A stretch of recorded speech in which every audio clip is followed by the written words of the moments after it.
You can start. Okay. Okay, so my name is Meg Murphy. I am a parent of a child with autism, and I'm also a certified RPM provider, and I started Chester County RPM, which is a co-op where we teach and help other families. So this is just a little about me. I live in Downingtown with my husband and our 3 kids. My oldest is 8, Finn, and he's the one with nonverbal autism. And then I have a 6-year-old and a 4-year-old. I started doing RPM with Finn at home when he was 4 and a half, and he was diagnosed young. So we had a traditional experience with early intervention and preschool at the IU, lots of ABA, speech, physical therapy, all that stuff. But he did not have a lot of success, very minimal success with everything. I tried everything else first. So we tried sign language, we tried PECS, we tried Proloquo, we tried ABA, we tried BB Map, we tried diets, we tried supplements. And the older he got, the more frustrated he got, and the more behaviors we saw, and that's when I started looking at other options. So I first found out about RPM through our developmental pediatrician, who was actually my husband's cousin. And she was on the phone with me one night when Finn was like 3 and a half, and I was like, I don't know what to do, you know, like, we're having such a hard time. And I talked to her about how I just knew that he was smart, because whenever he needed something, he would kind of replay little parts of his YouTube videos or favorite shows in an appropriate way. Like he would play healthy foods if he was hungry, or he would play To Grandmother's House We Go when my parents were coming to visit. And I would be like, I know he knows what's going on. And I was telling her this, and how we loved letters so much, and how we loved sing-along so much, and she was like, you know, I'm going to tell you about something called rapid prompting method, only because I've seen it work for some of my patients, and it's really mind-blowing, and there's no research on it, so I'm scared to recommend it, but it's something that you should maybe look into. So after she told me about it, I had it in the back of my mind, and I started researching it myself. I ordered some of the books about it, and we started at home on like this very basic level.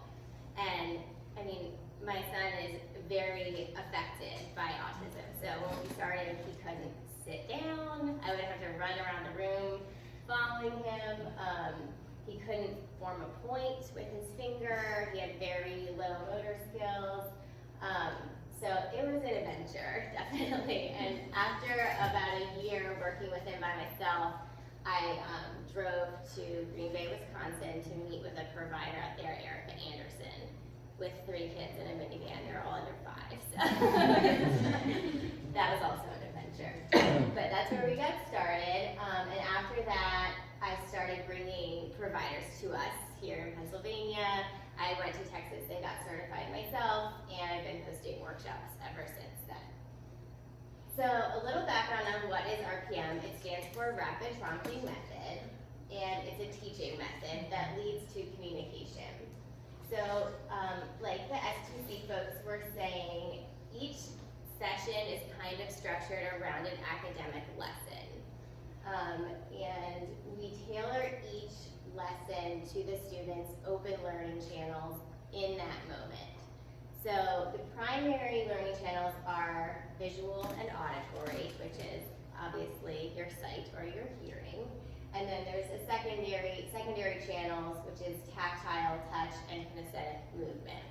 So my son is a very auditory learner, which I didn't know, that even though he wasn't looking at me and he was running around the room, he was listening and understanding to every single thing that I said.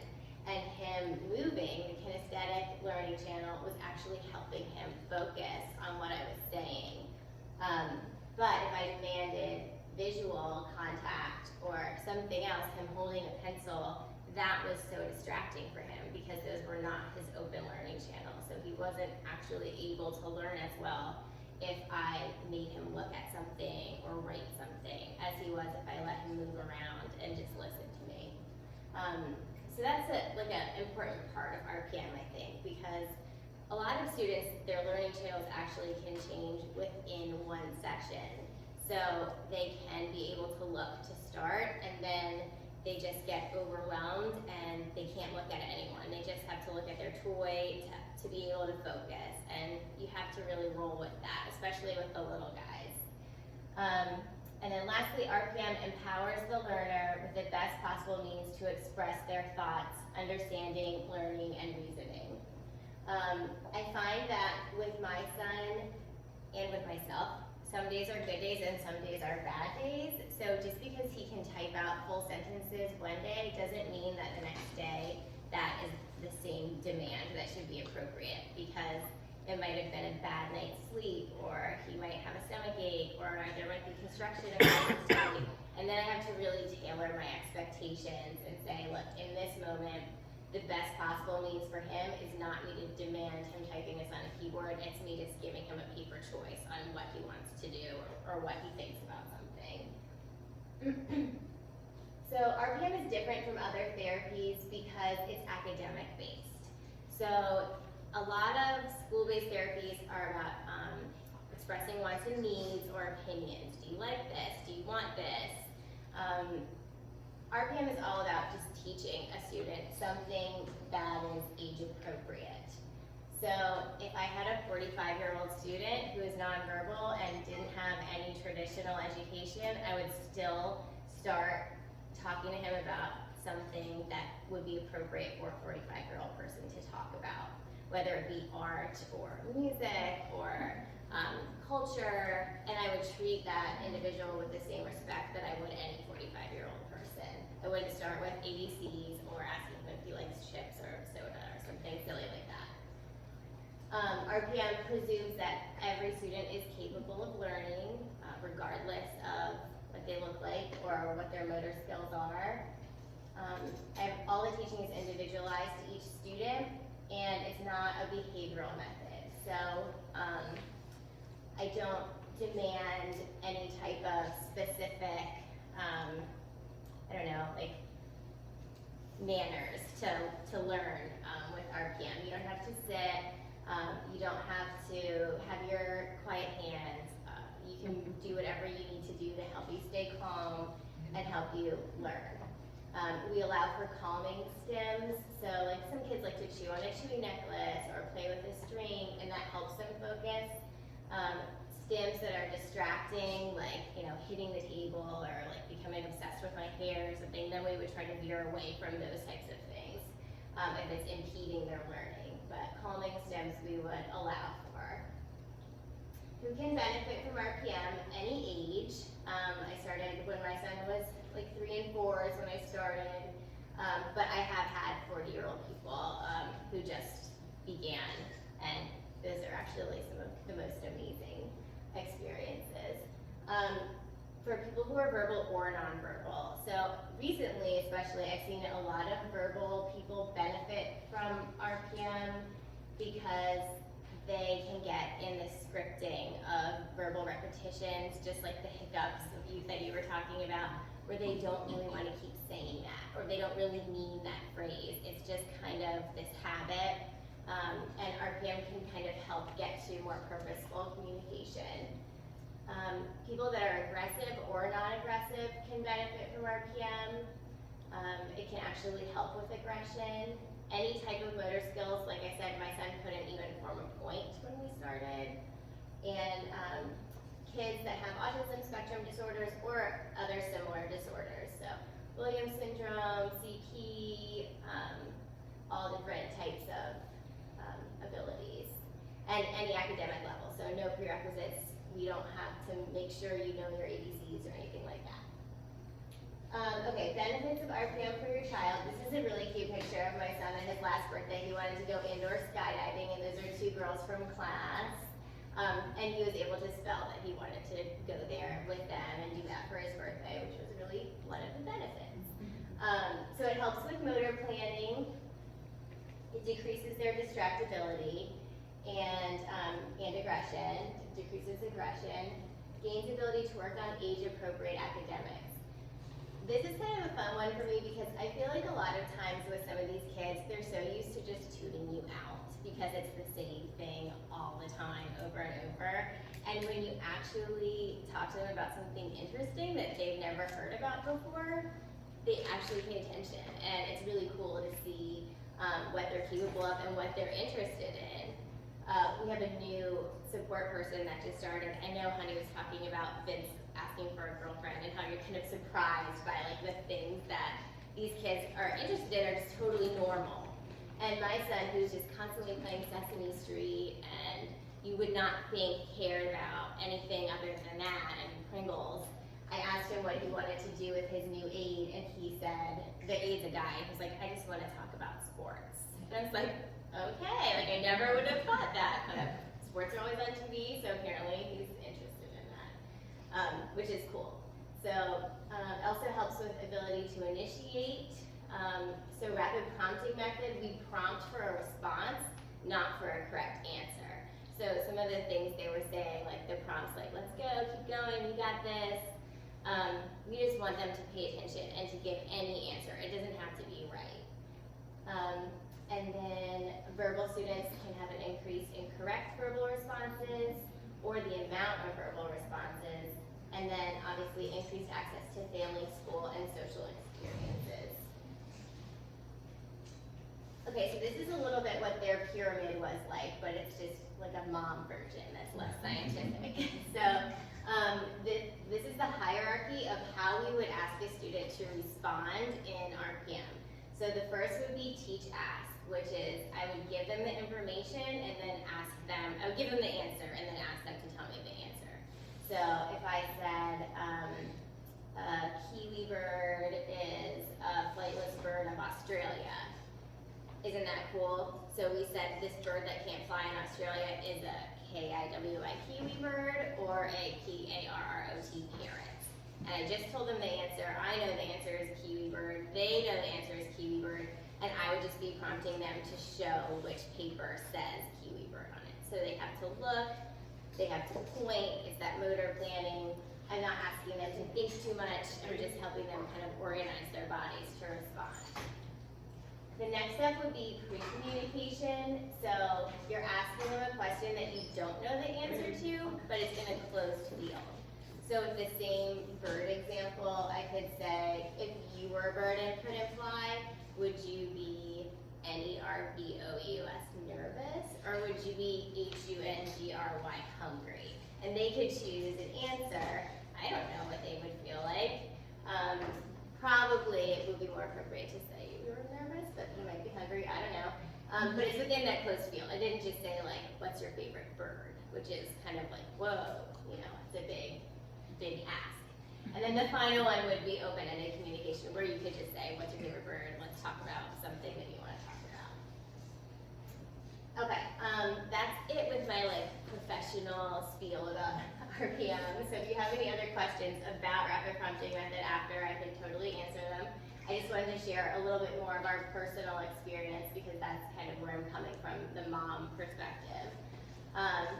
So right now, this was our most recent workshop we had with Erica Anderson of Green Bay, and Finn's working on reading grade level material, which is hard for him because I mentioned he's an auditory learner, so visually reading is really hard, but he's learning to finger track each word, and he reads in his head, and then we will ask him a question where the word is on the page to answer with, and he will point to the word on the page as an answer so that we know he's reading and learning and visually attending to it. And like I said, like he's a mover, so just him sitting and reading is really amazing. Like when we first went to Green Bay, he literally was jumping on a trampoline during this session, so we've come a long way with that. And he's also writing poetry and short stories. So they actually did a lesson on some kind of flightless bird, and she asked him to write a funny poem about whatever he wanted. It was right after this bird lesson, and he wrote this. It says, one day as I went to play, I saw a special kind of bird. It made the strangest noise I've ever heard. It sounded like a cat eating a mouse while being covered with a house. I thought it might not like to see a handsome boy like me, so I quickly turned and ran far until I made it to the car. So this is another one. This is from 2 years ago, but we went to go vote, and this is something I never would have even before RPM talked to Finn about. But we talked about voting, and we talked about candidates and what was important, and I took the kids with me to vote. He has a little "I just voted" sticker on. You can't really see it. And we did like a fake election at home, and I asked him what issues were important to him, and he spelled equal rights. Yes, they are super important. And I said, how would you want your candidate to represent you? And he said, easy, real rights for special needs youth. And I asked him how he's a good citizen, and how is anyone a good citizen? And he said, educate others, to always treat each person really nicely. And I asked, how can other people be a good citizen to you? And he just said, talk to me. So I like that one. Especially elections are on Tuesday, so I was thinking. So this is some of our personal experience, kind of beyond academic learning and spelling, communication. We use RPM for a lot of life skills. So this is him sewing with my mother-in-law, playing treble with my mom and his siblings, and then my other son Cole asking him if he wanted to play a game with him, and he's giving him a paper choice of which game he wants to play. So it's actually been great for my other kids. They're like very literate already because of all the spelling that happens in our house. But yeah, we wouldn't have even really included or talked to Finn the same way that we talk to our other kids if it wasn't for RPM. And because of it, and because he now has a way to demonstrate that he understands, we kind of give these expectations of, look, like, even though it's hard for your body to sit still, we want you to be a part of our family. We want you to play games with us. We want you to learn to sew with your grandma and talk to your brother, and you know, and he's been able to do that now, which is really cool. So that's my favorite part of it. And it's not always easy for him. Like, he wants to play basketball now, and it's like, it's horrible, and it's really hard. He can dribble and he can jump, but not together. And we talk about it and we try to motor plan it together, and it's super slow going, but just knowing that this is something that he's motivated to do makes me motivated to teach him when it gets hard. Whereas if I didn't know that he cared about it, I would be like, this is not happening. You know, he doesn't care about it because he keeps trying to run away from it. But he'll say, no, I want to do 10 jumps, or I want to try to shoot 10 times. And then we keep each other accountable, which is cool. So, all right, this is just the end. I put my email, some resources, the Halo Soma website. You can share this too, honey, if you want. Is where I ordered all the books where I got started. Soma's books are not easy to read, like they're very scientific, but they are, if you can like really get through it, there's a lot of good stuff in there. And then I also put this HEED RPM website on there because Lene Crandall is another service provider that we bring out. I know the Fodies know her too.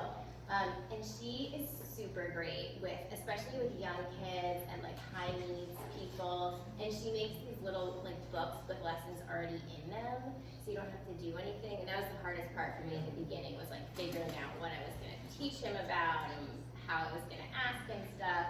And she has so many resources for that.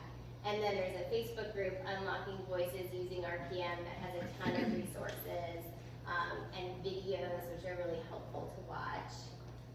And that's it. So, thank you.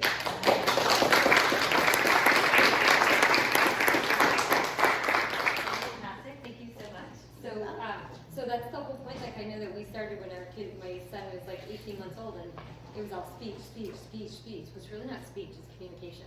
But that's what they should be starting from day one at early intervention. What do we need to do to get these kids to communicate? So the fact that Finn really wants to play basketball, I just love that. Like, it's hard for me, Mom, but I want to keep trying. It's basically him saying, don't give up on me. Yeah. So, you know, I love that. So I've learned so much from both of you guys. And now, Brian just got here. So, would you want to, I don't know how is the most comfortable for him to come up and talk, but I'm going to trust we'll him. have a couple folding chairs and then. Okay, well, while they do that, I want to see if I can show you guys what they were talking about. So last week, Vincent had a session with Tom, and they decided to discuss dyslexia. And so, I don't know if I even have them on here. But yeah, so, well, this is one of them. So they do, like, this is a typical session. They do a session like Tom was saying, and they tell a story. And Vince has to, like, kind of reiterate what he heard and if it was accurate. And towards the end, he was like, this one girl said that dyslexia makes her feel stupid. And he was like, what are your thoughts on her thoughts? And he was like, it breaks my heart to hear. My pet peeve is that students are not properly engaged based on their potential. Everyone has their own way of learning, and society needs to engage the mind.